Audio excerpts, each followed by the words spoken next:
Hi, this is Kai from Calligraphy, and today I'm a little nervous because I am going to try and I can't even say teach, more like encourage you to use your flex pens by sharing with you my flex pen experience. So one of the things that really drew me into fountain pens is the ability to write in a very calligraphic fashion, if that's even a word. And I thought that all fountain pens could write like this, no issue at all, and that if I got myself a fountain pen, my penmanship would improve so much because I could write like this. But of course, that was not true. So I had to learn how to write so that it eventually became a little bit better, like what you see mostly on my Instagram feed at Kikai Journals. I wouldn't say it's perfect because I'm in no way near even intermediate level, but I thought that from a beginner to a beginner, I can maybe show you the steps that I took to go somewhere in my flex journey. So when I first got my first flex nib, which is the Pelican 140, this is a very beginner friendly flex nib to use.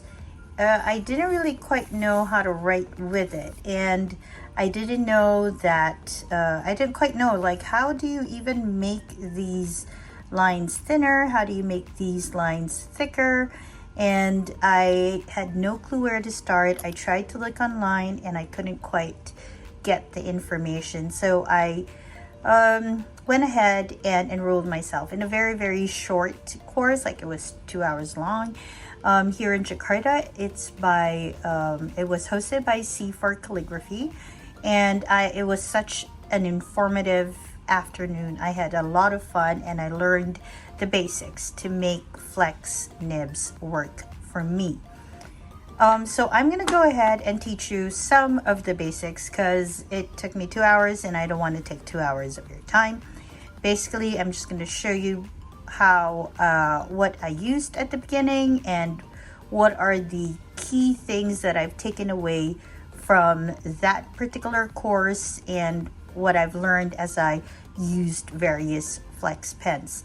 So first of all, I didn't use my fountain pens for the course. They are quite expensive and I didn't want to ruin them just because I didn't know exactly how much pressure and where and when I should use the pressure. So when I enrolled in this course with C for Calligraphy, they sent also a nice little dip pen with the course, and it came with this nib. Actually, it's a very nifty nib holder. It came with this nib and you can put it in and it can get all stored, and this is quite a good holder.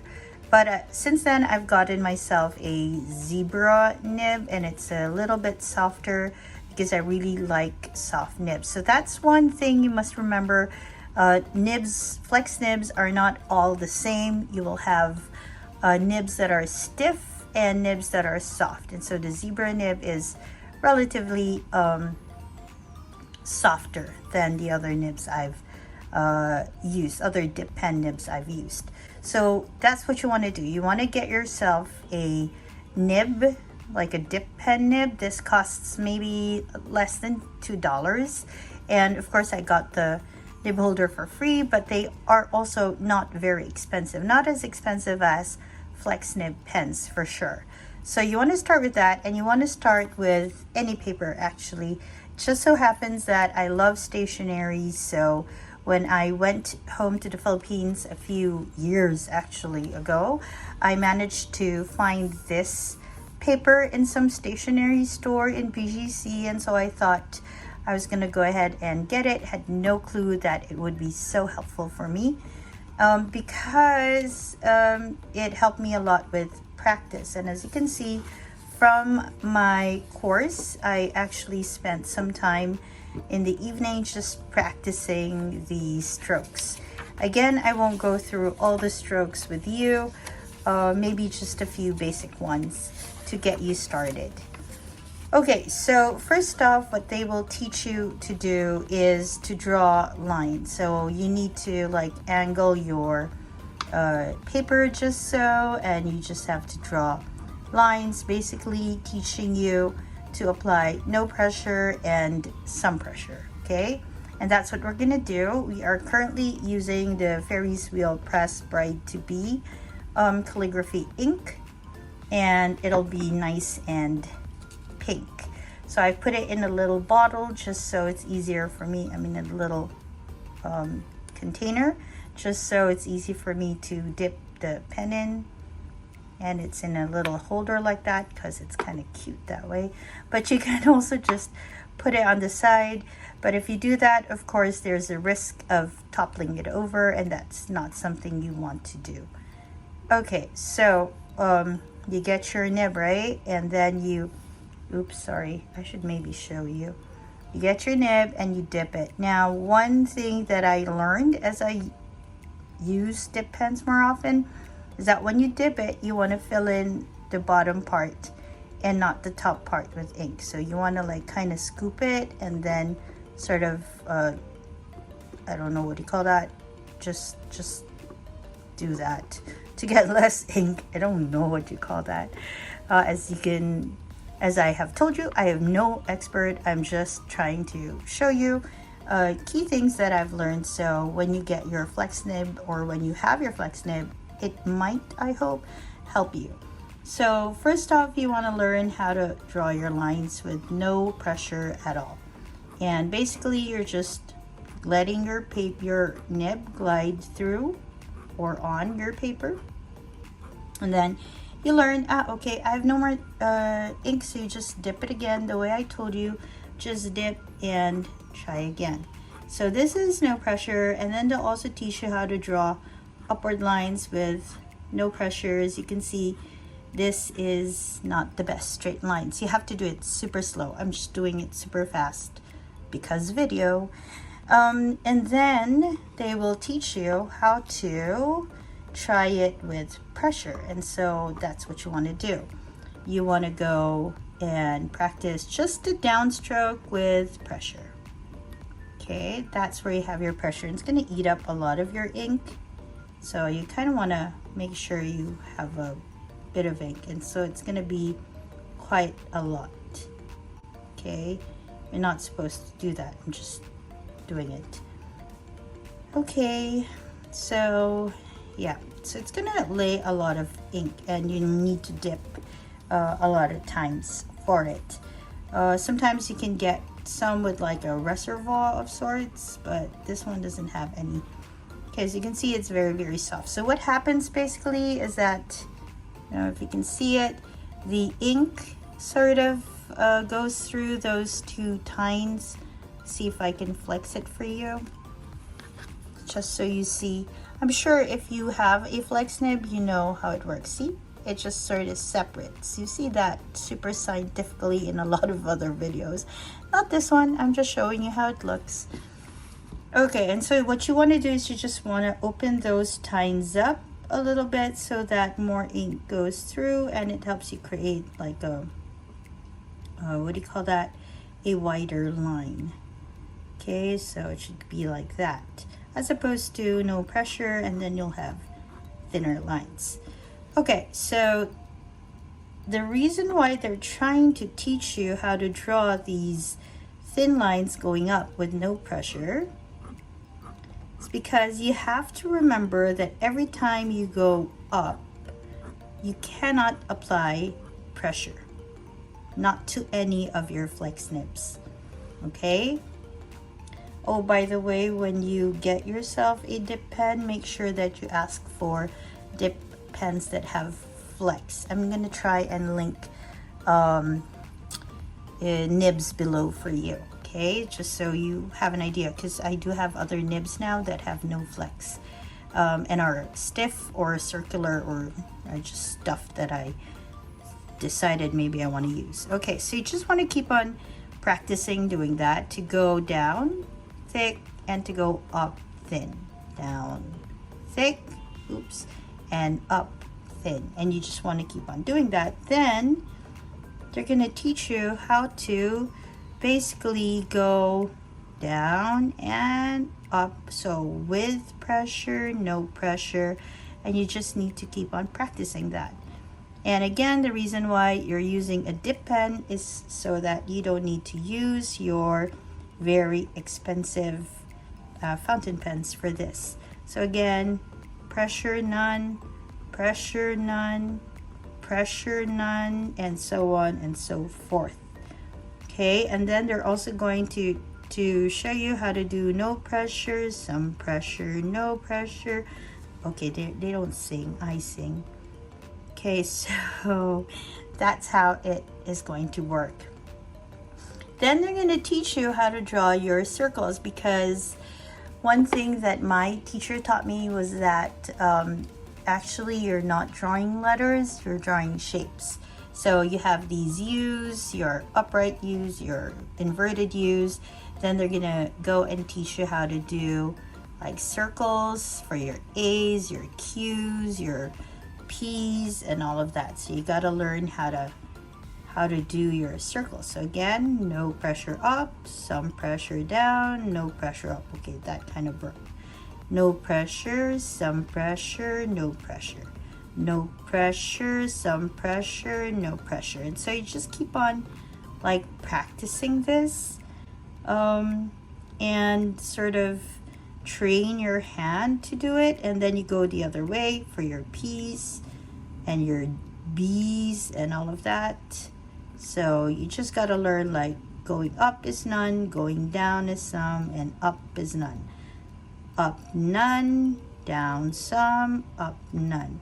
So you got to just remember it as you go. And then as you continue practicing, you will see some improvement. I don't know, mine doesn't look like it's improved. It looks better when I start making letters. And then you'll learn how to get those longer lines. And so one of the first letters that we learned was the letter A. Calligraphers out there, please do not say, like, don't critic my style. I'm just basically teaching the no pressure, some pressure part of the lesson. So if you notice, right, let me scoot you in. Okay. So what I do is I put in no pressure and some and none. And then some pressure, none. So if you notice, every time I do an upstroke, there's no pressure, downstroke some, and up is none. So you again just keep on practicing that. That's quite important. For your letter B's, I'm not going to go through all the alphabet because we don't really have time for that. But basically, you just got to remember every time you go down, you put in pressure. Every time you go up, there's none.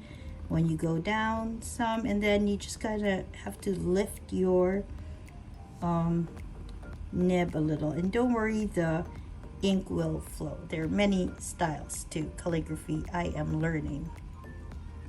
But again, not a calligraphy course. I'm just showing you how things can work. And so if I want to say write the letter S, there are many ways to write the letter S, but one way would be just to go and do an upstroke and then some pressure, no pressure, and then I forgot what you do, like that. Okay, just no pressure. This looks prettier that way.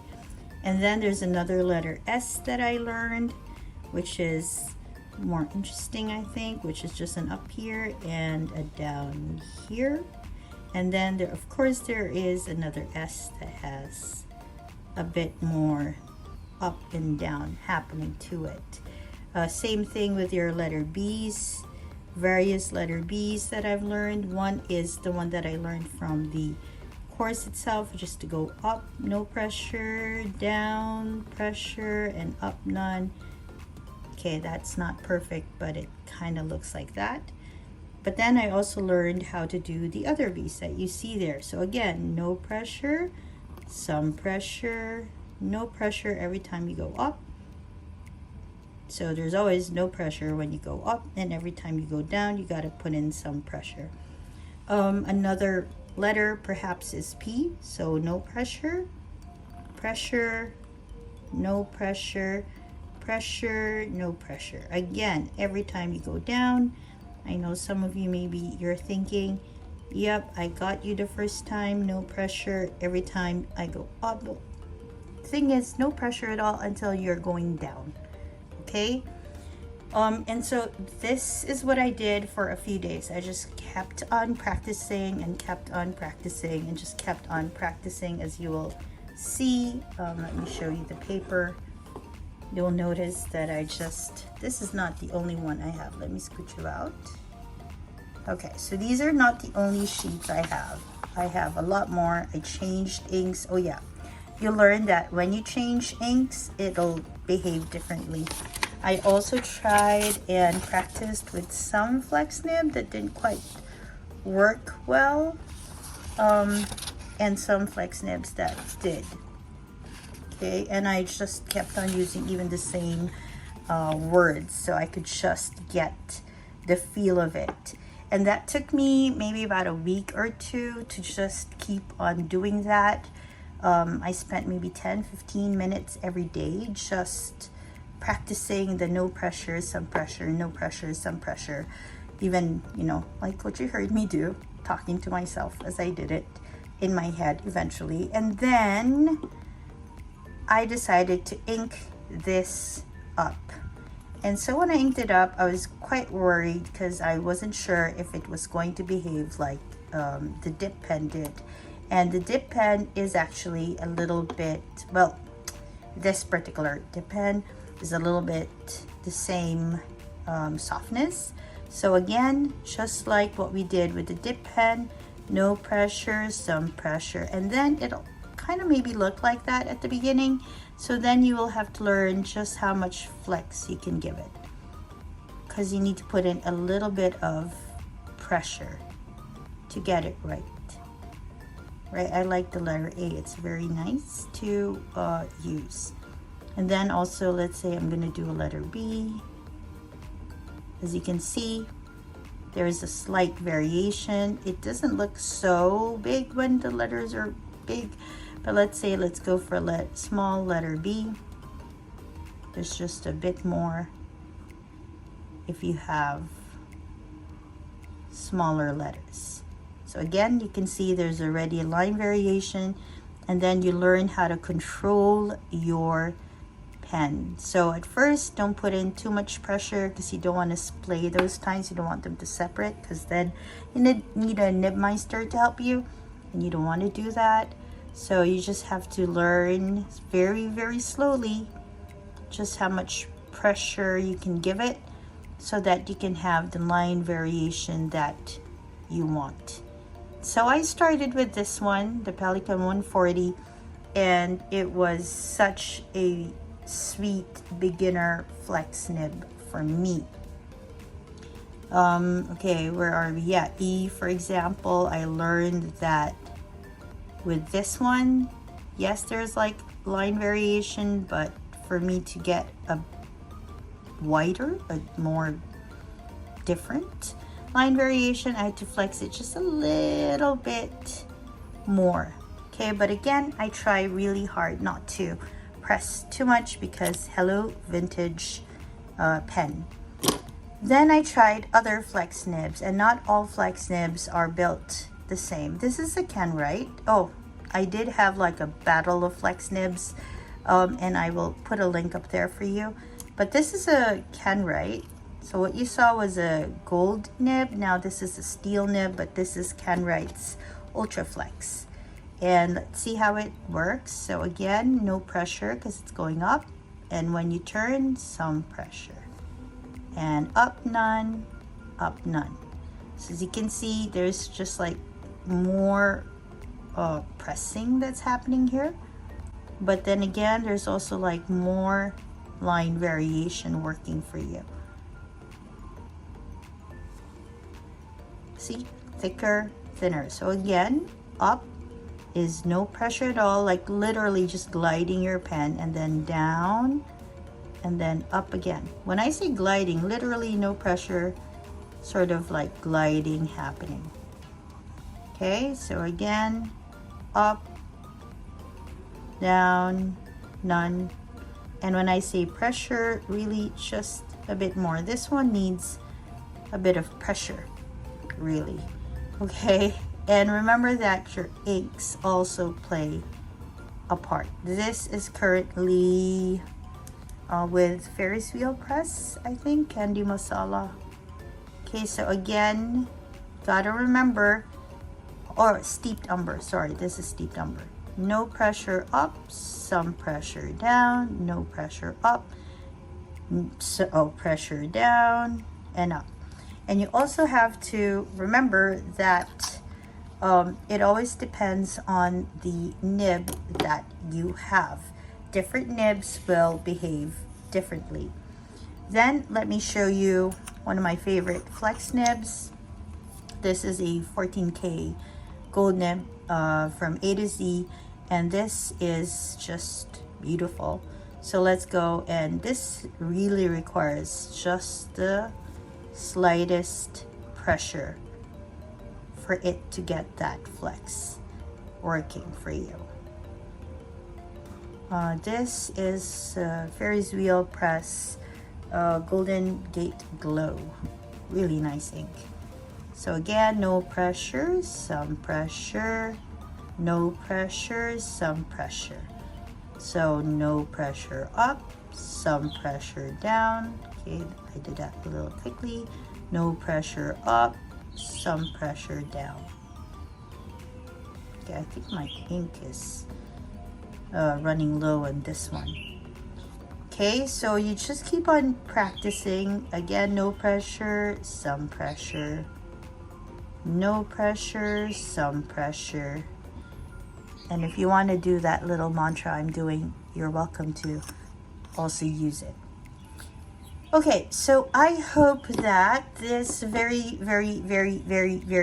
basic beginner, not even tutorial, but like encouragement, that's what I'd like to call it, is helpful for those who are still struggling to make their flex nibs work for them. I know that sometimes some of us are still flummoxed. How come some people can write so prettily? And I have to say, some really do. I'm so amazed. But if you just want to get started, I hope that this helped you visualize and sort of see how to start off with learning. So again, basic tip, get yourself a dip pen. A cheap one will do. Again, nibs are less than $2. This is a zebra nib, and then a holder is about $3-4 you can find them. This one is a little bit posh because I don't know, because they were very nice in the shop and in the course, but you can get it cheaper. They're wood ones, the universal holders. They're not expensive at all. You need to get some calligraphy ink though, and so I'm currently using Ferris wheel press Bride to Be, and I have a little holder just so that I don't dip my nib, because it'll have like paper fiber and all of that. I don't need to dip it into the whole bottle all the time. So a little bit of that. If you're a little fancy, you can get yourself a little holder. Okay, that also came with the course. Fantastic. And then you can start with your flex nibs. I suggest that you start with something not so expensive. The Can Write is a good place to start, and it also allows, it's very forgiving of very strong pressure, and so you are not so worried about ruining your pen. Yeah, it's very forgiving of pressure going down. This is one of the best ones when it comes to just playing with calligraphy. And then if you're going vintage and you have access, Pelican 140 is good. Then you can start just getting fancier and fancier flex pens. This is my fanciest so far, and I love it. This is the Kasama case, but the nib inside is the nib from A to C. It's a 14K grind to a flex by A to Z. All right, so I hope this has been helpful, and I hope that you share your experiences with flex nibs down in the comments below. Don't worry about that. That's just the paper and the ink interacting. Oh yeah, before I say goodbye super duper quick, make sure that you have good paper to practice with, because sometimes inks will react that way to paper. As you can see, not all inks react to this paper, much like that one does.